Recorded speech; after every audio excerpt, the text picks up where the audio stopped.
বাংলাদেশ আন্তঃজেলা বাস মালিক সমিতি ও আন্তঃজেলা শ্রমিক union B1143 Sonapur শাখার যৌথ উদ্যোগে মৃত্যুবরণকারী ১০ পরিবহন শ্রমিক পরিবারের মাঝে আর্থিক অনুদান প্রদান করে। শনিবার বিকেলে আন্তঃজেলা বাস মালিক সমিতি সোনাপুর শাখা সংগঠনের কার্যালয়ে অনুষ্ঠিত এক অনুষ্ঠানের মাধ্যমে আন্তঃজেলা বাস মালিক সমিতি ও আন্তঃজেলা শ্রমিক ইউনিয়ন B1143 এর অন্তর্ভুক্ত মৃত্যুবরণকারী প্রতিটি শ্রমিক পরিবারকে কল্যাণ তহবিল থেকে নগদ ২০,০০০, ১০ জনকে মোট ২ লক্ষ টাকা অনুদান প্রদান করা হয়। নগদ টাকা পেয়ে মৃত্যুবরণকারী শ্রমিকদের পরিবার আবেগাপ্লুত হয়ে পড়েন। এই মহৎ উদ্যোগের জন্য আন্তঃজেলা বাস মালিক সমিতি ও শ্রমিক ইউনিয়ন নেতৃবৃন্দের প্রতি কৃতজ্ঞতা জ্ঞাপন করেন তারা। সোনাপুর শাখা আন্তঃজেলা বাস মালিক সমিতি এর সভাপতি শহীদুল্লাহ সভাপতিত্বে ও সম্পাদক মোহাম্মদ হারুনের পরিচালনায় আর্থিক অনুদান প্রদান অনুষ্ঠানে প্রধান অতিথি হিসেবে উপস্থিত ছিলেন নোয়াখালী জেলা বিএনপির সদস্য ও আন্তঃজেলা বাস মালিক সমিতির উপদেষ্টা ফিরোজ আলম মতিন।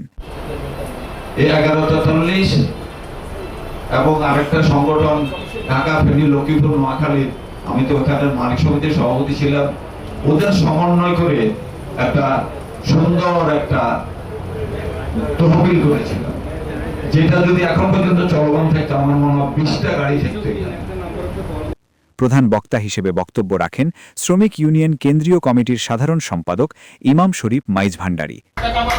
এখান থেকে ৩০,০০০ টাকা আমি ২০,০০০ টাকা আমি নলেজে ছিল না, আমি বলে গেছি আপনাদের কাছে আজ করেই পাবো, আমি আমি গাড়ি ৩০,০০০ টাকা করে দিচ্ছি, আপনার ৩০,০০০ টাকা করে পেমেন্ট আমার এই সাধারণ সম্পাদকের অর্ডার। বিশেষ অতিথি হিসেবে উপস্থিত ছিলেন নোয়াখালী জেলা বিএনপির সদস্য ও আন্তঃজেলা বাস মালিক সমিতির উপদেষ্টা শহীদুল ইসলাম কিরণ। শ্রমিক মৃত্যু তহবিল প্রদানের জন্য এটি আমাদের অনেক আগ থেকেই আরো শক্তিশালীভাবে করা উচিত। আমরা একটা শ্রমিক বান্ধব এবং শ্রমিক বান্ধব পরিবেশ তৈরি করা আমাদের আরো আগে উচিত ছিল। নোয়াখালী জেলা শ্রমিক দলের আহ্বায়ক ও আন্তঃজেলা বাস মালিক সমিতির উপদেষ্টা দেলোয়ার হোসেন। একটি কবিতা মনে পড়ছে, জীবনে যারে মারা দিতে পারোনি কেন মনে রাখো তারে।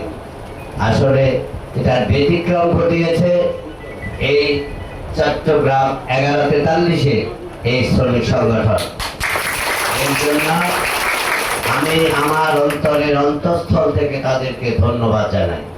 শ্রমিক ইউনিয়ন সোনাপুর শাখা সভাপতি আব্দুল মালেক, সোনাপুর শাখা আন্তঃজেলা বাস মালিক সমিতি সহ সভাপতি আবুল খায়ের আরজু, যুগ্ম সম্পাদক জাহাঙ্গীর হোসেন সোহাগ, শ্রমিক ইউনিয়ন সোনাপুর শাখা সম্পাদক হাবিবুল্লাহ জাকের প্রমুখ। এছাড়া অনুষ্ঠানের সকল মালিক ও পরিবহন শ্রমিক ইউনিয়নের বিভিন্ন পর্যায়ের নেতৃবৃন্দ উপস্থিত ছিলেন।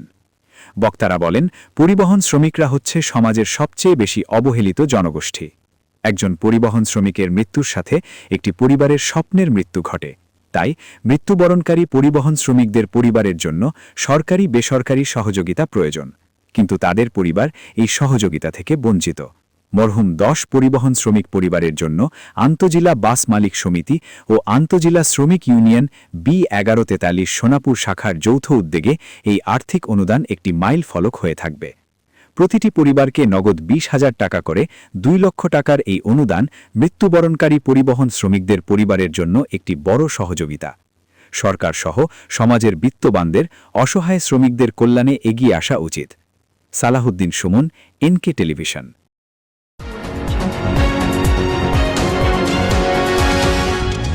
NK টেলিভিশন, নোয়াখালীর কথা বলে।